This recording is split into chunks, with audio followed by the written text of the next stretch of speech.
Hey everyone, and welcome to the third and final video in our series on JavaScript click protection. In the first part, we looked at checks based on the isTrusted property. In the second part, we covered the shadow DOM.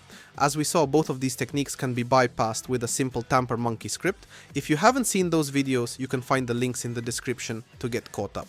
Today, we're going to explore click protection techniques based on event inconsistency. This is by far the most extensive and powerful set of methods.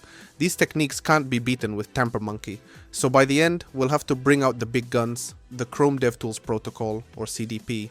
Alright, let's get into it.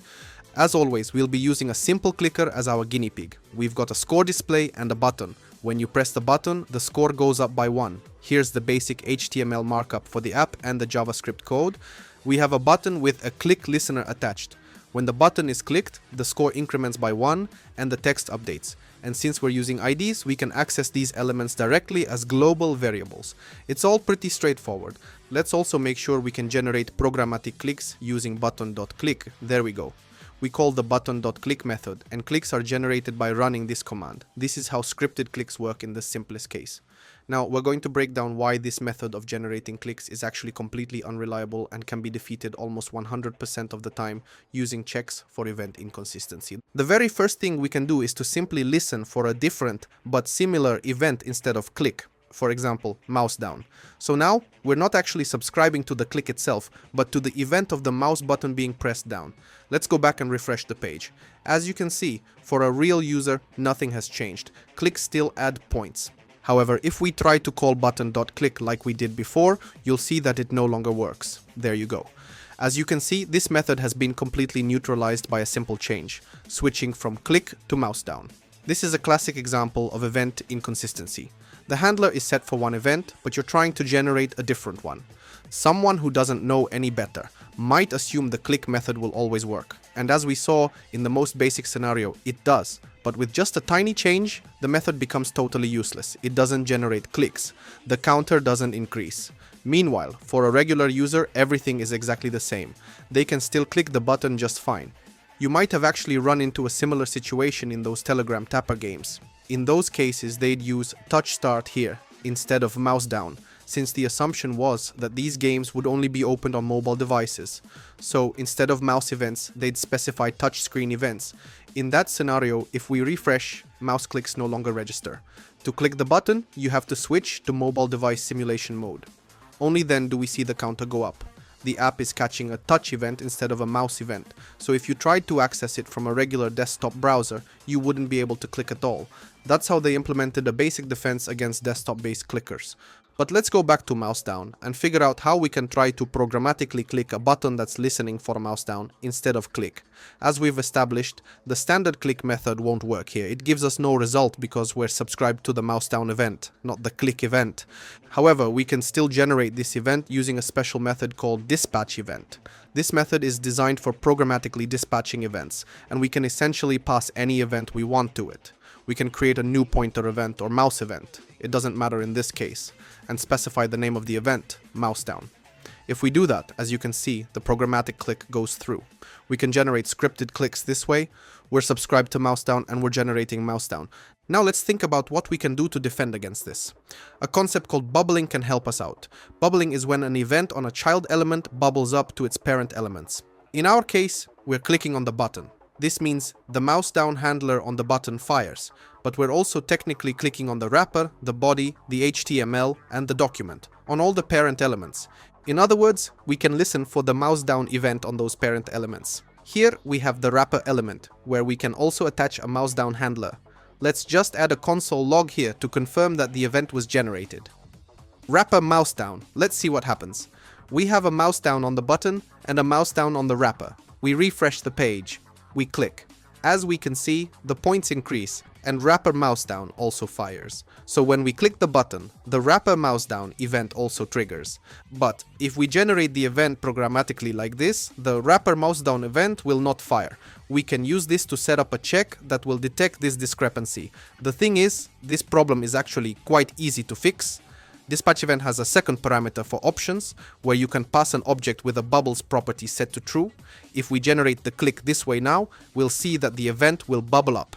As you can see, it fires on the button and wrapper mouse down also fires. So, a check for bubbling isn't that powerful on its own, and it can be bypassed by specifying the bubbles parameter. But notice that bubbling is not enabled by default. So again, if someone doesn't know what they're doing, they'll just generate the event like this, ignorant about bubbling. In that case, by simply adding a handler to one of the parent elements, you can easily catch that the event isn't bubbling and ban the user for using this technique. But of course, against someone who knows what they're doing, this won't work. However, we can use the bubbling property for other clever tricks. One of them is hiding event listeners. As you probably already know, we can select any element, in this case the button, and inspect its attached handlers using the getEventListeners method. This method is built into the Chromium console specifically to show us the listeners on any element. We can either use $0 to select the current element or just specify button since we know its name, and we'll get all the handlers attached to the element. In this case, we see it's a mouse down. We can also see the listener function itself and where it's located. There it is. Well, we can actually hide this. Using bubbling, we can make it so that getEventListeners on the button returns no results, which can throw off amateurs. How can we achieve this? It's pretty simple. We just remove the event listener from the button itself. We take its code, remove the listener, and move its contents to the wrapper, or any parent element, like this. But if we just do that, the mouse down will now fire on the entire wrapper, not just the button, but also the empty space in the container. To avoid this, I can simply add a check for eTarget. The target property shows which element initiated the event. Depending on which element we clicked, the target will be different. We can simply check if the target is the button. If we do this, we only increase the score if we're clicking on the button. Otherwise, we do nothing. And if we go back and refresh, we'll see that clicks on the button still work. Clicks on the empty area do not. We've effectively copied the standard clicker behavior, but now if we try to get the event listeners on the button, we get nothing. So an amateur who sees this will think, how is this possible? We click the button, the score goes up, but when we get the event listeners for the button itself, there's nothing there. How? Well, it's that simple. It just means the event listener is attached to one of the parent elements, in this case, the wrapper element. If we try to check its event listeners, we'll naturally find them. There's your mouse down. And just like that, we can hide them from beginners. We attach the handler not to the button itself, but to one of its parents, and then check the target to make sure the click came from the actual button. This hides the event listener on the button itself, which can also create problems for people who don't know about this trick. This can be especially useful when we don't know what type of event we need to generate in our dispatch event. We don't initially know it's mouse down. It could be click or it could be touch start, as we saw. Naturally, a person will use getEventListeners to see what handlers are on the button so they can specify the correct one here. This can definitely cause them some trouble. But honestly, this is all just the tip of the iceberg. In reality, when you click a button, a huge number of different events are generated. You have click, mouse down, mouse up, pointer up, mouse move, mouse enter, mouse leave, mouse over, mouse out, a ton of events. For example, if we attach corresponding handlers like this, making mouse down our main one, but then also listing out all the other handlers below it and logging to the console when each one is generated. In this case, we're listening for mouse down, mouse up, pointer down, pointer up, mouse enter, mouse leave, mouse over, and mouse out. And we do the same for the wrapper, because since all events bubble up, they'll appear on both the button and the wrapper. If we do this, refresh the page and click the button. We click the button just once, but look at the huge number of events that were actually generated. And of course, we can add checks for every single one of these events. We can meticulously verify that they are called in a specific order and in the correct way. This is what happens with a legitimate click. So what happens if we try to generate it programmatically with dispatch event? Let's try. As you can see, with a programmatic generation, we only get one event, the one we generated. At best, we can add bubbles and then we'll get mouse down on the button and mouse down on the wrapper. Just two events compared to the huge number that occur with a real authentic click. This, by the way, is exactly why CAPTCHAs ask you to click the "I'm not a robot" checkbox.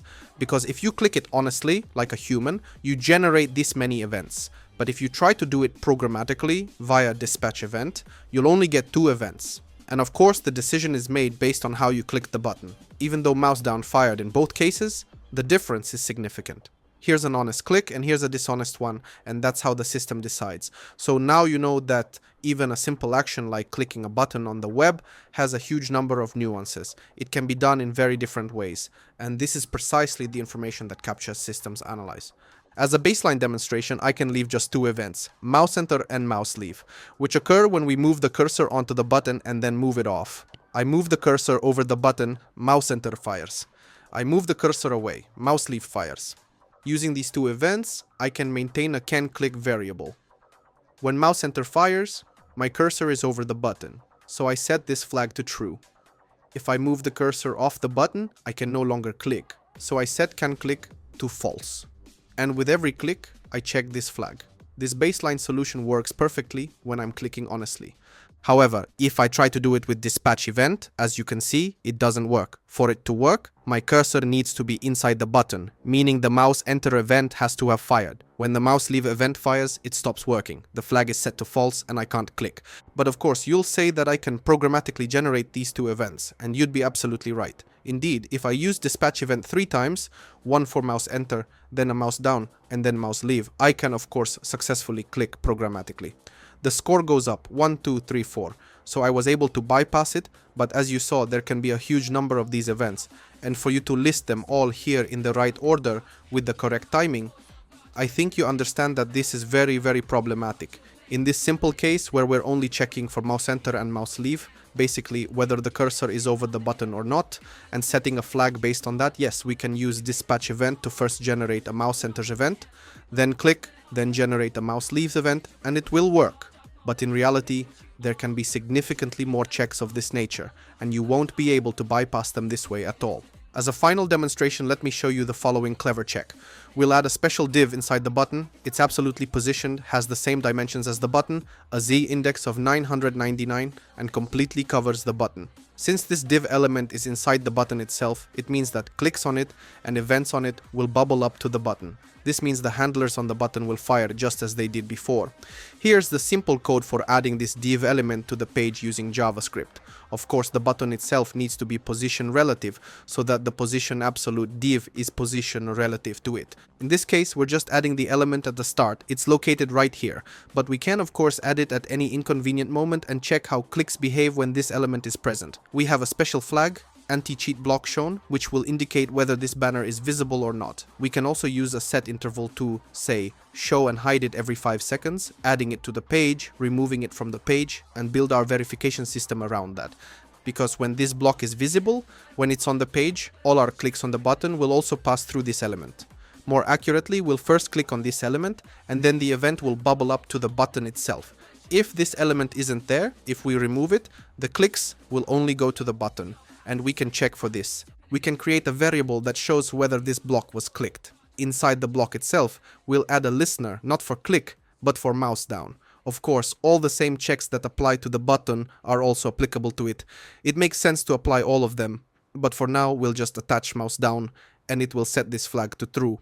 Then, inside our click handler, we'll check that if the anti-cheat block is shown, it means it's visible, and before a click on the button can register, the click event on the anti-cheat block must have fired, if a real person is clicking. Because this block, as you remember, completely covers the real button, so this event has to fire first. The anti-cheat block, clicked flag, must be set to true. If the anti-cheat block is shown, but it wasn't clicked, it means a malicious user is trying to click, and we just return. Or better yet, we can just break the whole game, say something like score equals undefined, and declare that the player is banned. This is a serious violation in this case. And after a standard click, we set the anti-cheat block clicked flag back to false. Oh, and of course we need to remove the initial append child so that it's added on the 5-second interval. Okay, let's see what happens. We start clicking the button. As you can see, the block isn't there yet. We click, oops, it appeared. We keep clicking, everything is fine. Since we're clicking, we're also hitting this block. Now it's gone. We continue clicking, it doesn't affect us at all. A real user won't even notice that something is changing here. But now, let's check what happens if a bot does this. Let's refresh the page. Okay, the bot is clicking. And let's see what happens. And as we can see, we got null because the anti-cheat block suddenly appeared. The script is generating an event on the button, but the block appeared, and in reality the event should have been generated on it first. We catch this here, we catch them red-handed, and we tell them they're banned. So you can imagine some kid who thinks he's outsmarted your protection. You could set the interval to not 5 seconds, but much longer, like a couple of hours or an hour, and for a while everything will seem fine. He'll analyze your code, see a regular button, and learn how to bypass it with this simple method. He'll go to sleep, and an hour or two later, this little surprise will appear in front of the button. The system will be expecting the next click to hit the overlay. But since the script doesn't know this block even exists, it's aimed at the button and will keep generating events on it. However, a real person just clicking would naturally hit the anti-cheat block on top, and at just the right moment, you can display this block. There can be a huge number of checks like this. That's why I'm saying it's simply impossible to bypass them with TamperMonkey, because programmatic clicks in TamperMonkey, using standard generation methods, require an element, in this case the button, and we generate a specific event on it.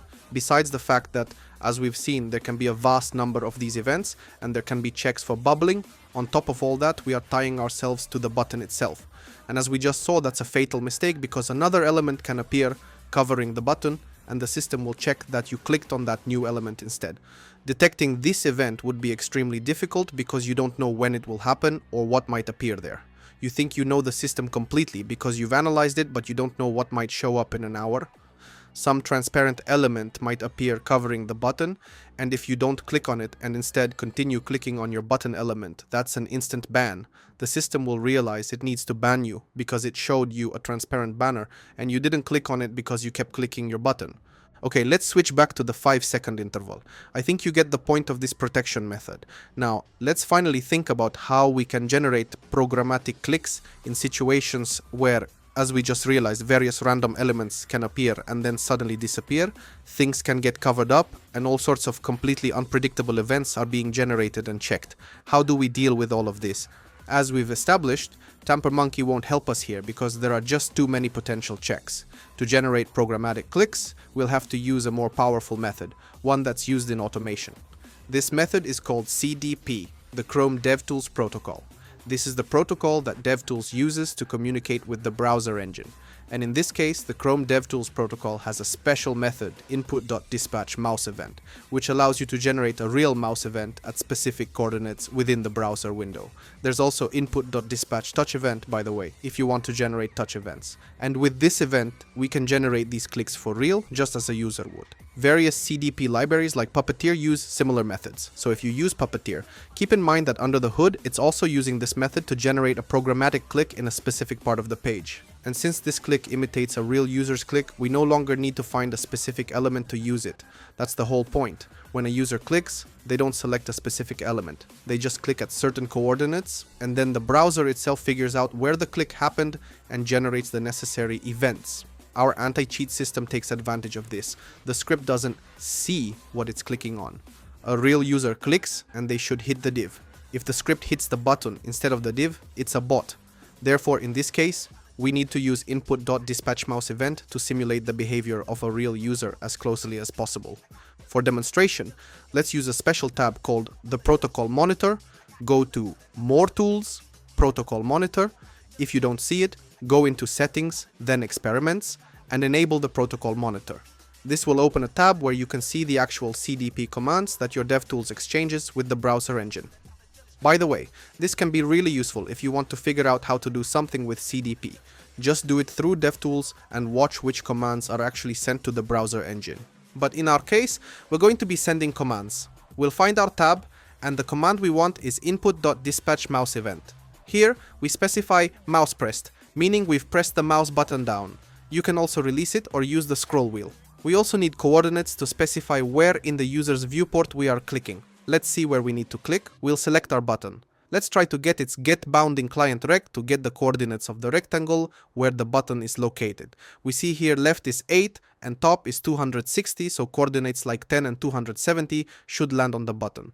We also need to set the button, meaning which mouse button we're pressing, because if we just send the command like this, as you can see, no clicks go through. It's essential to select which button we're pressing, left. We also need to set click count to 1. Now, if we try to send the command, you can see the clicks are happening and they're happening successfully. We can also see our anti-cheat system appearing and disappearing. Let's try clicking programmatically. The anti-cheat block appeared. It makes no difference to us because the events are being generated correctly. We are simply clicking in a specific area of the screen, creating a mouse pressed event with the left mouse button, click count 1, and sending the command. Moreover, as you can see, events like mouse leave and mouse enter are also being triggered automatically and correctly, so we don't have to worry about them. In this case, the events are generated just as they should be. Of course, to be perfectly correct, we would also need to send a mouse released event. So press, then release. Otherwise, we could still be caught for inconsistency, clicking without ever releasing. But with this CDP method, as you can see, it's all done quite reliably. Checks like these no longer stop us. We click, this thing appears, and we're still clicking programmatically. It disappears, and we just keep clicking as a real user would. We can implement all of this using CDP, and the same can be done with CDP libraries like Puppeteer. Of course, if we wanted to further develop this bot protection, we would eventually need to start analyzing the clicks themselves. In this case, they can't catch us on event inconsistency, they can't catch us with these pop-up elements, but they can still catch us based on the coordinates themselves. For example, if we're always clicking the exact same pixel without any variation. So from here, other more complex techniques come into play. Timing techniques, analysis of how the mouse moves, and so on. But fundamentally, it's with CDP that all modern automation tools generally work. The aforementioned Puppeteer is a classic example. Of course, in reality, there are a huge number of other checks and nuances. It's impossible to fit them all into one video, but I hope this brief, high-level overview of various attack and defense vectors has been useful to you. Subscribe to the channel if you want more content on JS and the web. Good luck and see you next time.